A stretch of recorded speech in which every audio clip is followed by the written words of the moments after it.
Neutralling imprisons journalist Chang Li pen love letter to Australia.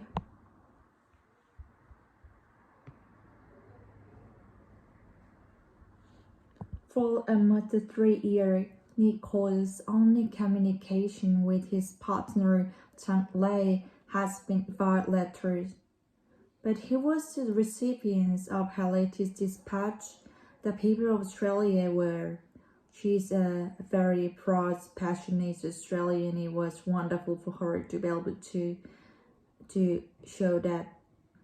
Opening with "Good day," the love letter details how she misses Australia, its sunshine and nature. A stark contrast to her current condition, where she hasn't seen a single tree and only gets 10 hours of sunshine a year. The journalist is detained in China, accused of supplying state secret overseas, an allegation she denies. Her work has reached across the country she lives, from the highest office. It is very moving that shows her passion for her country to everyday Australians. There's been an enormous amount of support. This issue should be resolved by Chang Li not being kept in detention in the way that she has. The Prime Minister has been invited to visit Beijing. He says he won't make the Miss Chang's release a prerequisite for going. Visits and engagements and dialogues should not be transactions. The governments need to confidence that is making real advances and significant advances before it's commit to a visit. Creating a situation where Ms. Chang can return to her family in Melbourne without other side losing face or being seen to give in its demand will be the challenge. There has been recent theory of diplomatic relationship, including the lifting of a ban or trade groups and the dropping of tariffs on Australia and Bali, one part of the long-standing trade war. But there's still a way to go. It's not a transactional arrangement. We expect China to comply with its obligation under the World Trade Organization, and I think it's the context resolve this case compassionately and especially so important. The government says it will continue to raise the issue of detained Australians amid attempts to repair strained relationship.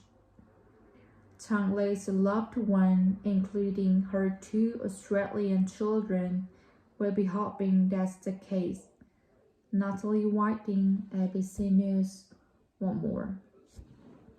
For almost 3 years, Nicole's only communication with his partner Chang Li has been via letters. But he wasn't the recipient of her latest dispatch. The people of Australian were. She's a very proud, passionate Australian, and it was wonderful for her to be able to show the opening with "Good day." The love letter details how she misses Australia, its sunshine and nature.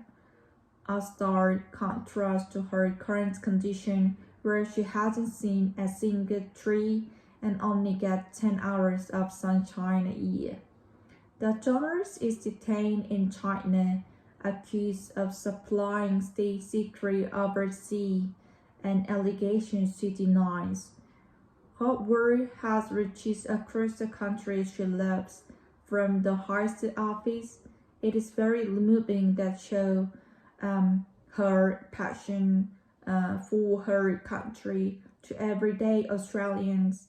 There's been an enormous amount of support. This issue should be resolved by Chang Li not being kept in detention in the way, and the Prime Minister has been invited to visit Beijing.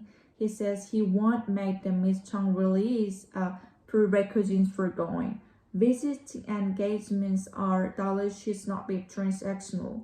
The governments need to be confident that it's making real advances and significant advances before he commit to a visit, creating a situation where Mitchum can return to her family in Melbourne without either side losing face or being seen to give in to demand will be the challenge.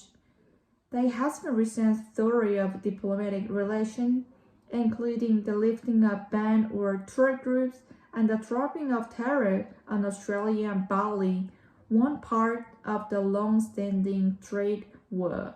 But there's still a way to go. It's not a transaction arrangement. We expect China to comply with its obligation under the World Trade Organization, and I think it's the context resolved in this case compassionately and expeditiously so important. The government says it will continue to raise the issue of detained Australian amid attempts to repair strained relations. Chang Lei's loved one, including her 2 Australian children, will be hoping that's the case. Natalie Whiting, ABC News.